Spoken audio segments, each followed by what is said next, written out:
Now let's consider the following problems using the Pythagoras theorem. Now, before you can solve a question or a problem using the Pythagoras theorem, you must know the sizes of the triangle. Now, the first one, we can have one side called the hypotenuse, and then also the opposite and also the adjacent. So you must know which part of the triangle is the hypotenuse, which part is the opposite, and also which part is the adjacent. Now let's draw a right angle triangle. Now when you consider this right angle triangle, let me call this angle X and also the 90 degrees angle. Now always the side facing the 90 degrees angle. So over here you can see that this side is facing or is opposite the 90 degrees angle. That side is called the hypotenuse. Okay, now also the angle, the side facing or opposite to the angle here, this angle is the opposite. So here becomes the opposite. The last side or the last edge becomes the adjacent. Now when the triangle is drawn in this way,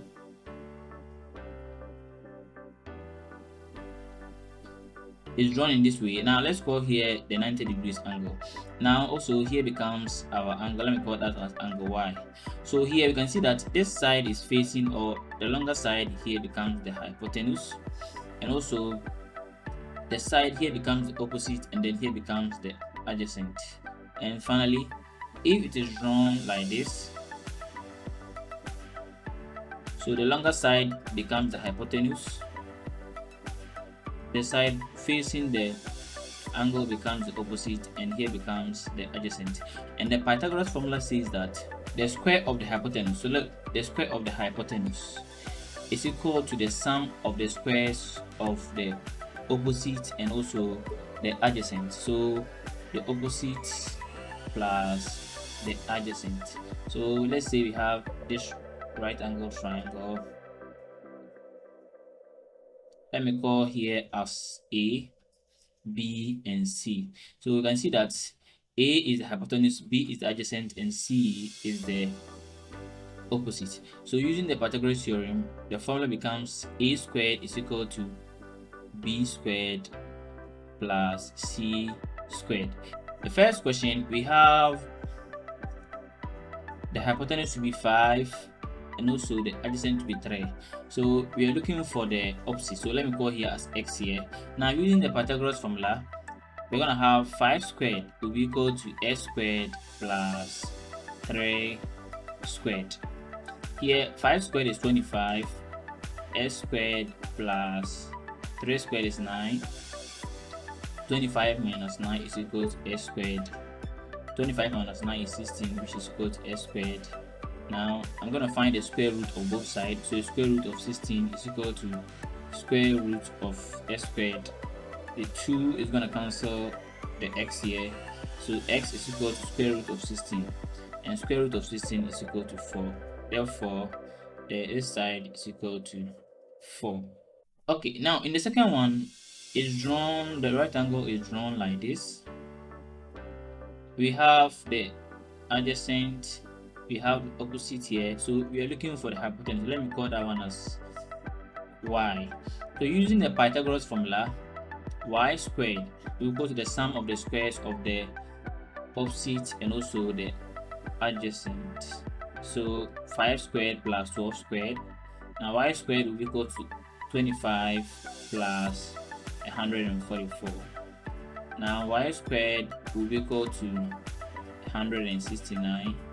So y squared, now we want to look for the value of y, so we need to find the square root of both sides. So we're going to have square root of y squared is equal to the square root of 169. So it's going to be y is equal to the square root of 169 is 30. So this side here becomes 30.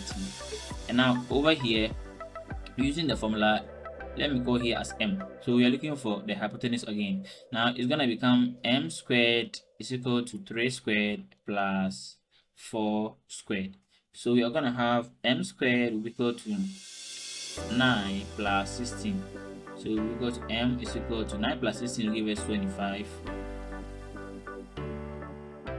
Now let's find the square root of both sides.